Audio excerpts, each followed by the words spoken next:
In today's video, I'm going to teach you how to move board to another workplace Trello.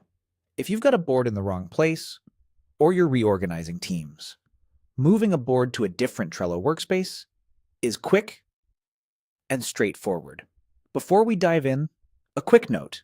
You typically need to be a board admin, and you'll need access to the destination workspace. If you don't see the right options later, it may be a permissions thing, so keep that in mind. Start with your board open. At the top of the board, look for the three dots icon. It's the More Options menu for the board. Click those three dots to open the board's menu. This is where Trello groups a lot of board-level controls, and it's the doorway to the setting we need.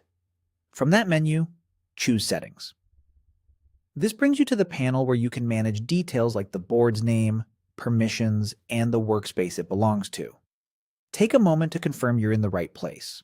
You should see information about the current workspace near the top. Next, click the current workspace name. This is the field that tells Trello where the board lives right now.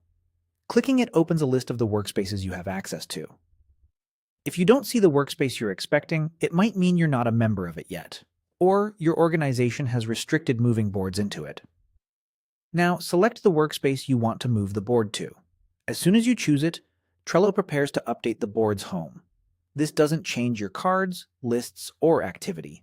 It simply relocates the board under a different workspace, so it shows up with the rest of that team's boards.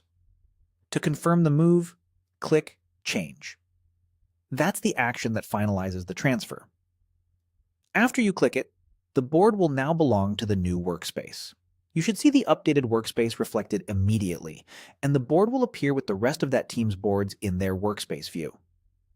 A few helpful tips as you wrap up. Moving a board doesn't remove its members. Everyone who was on the board stays on it. Power-ups, automations, and card content also move with the board.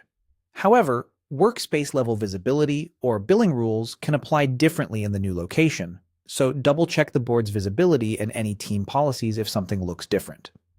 If the Change button is disabled, or the destination workspace isn't selectable, you may need admin approval or a different permission level to complete the move. And that's it. You've successfully moved your Trello board to another workspace in just a few clicks.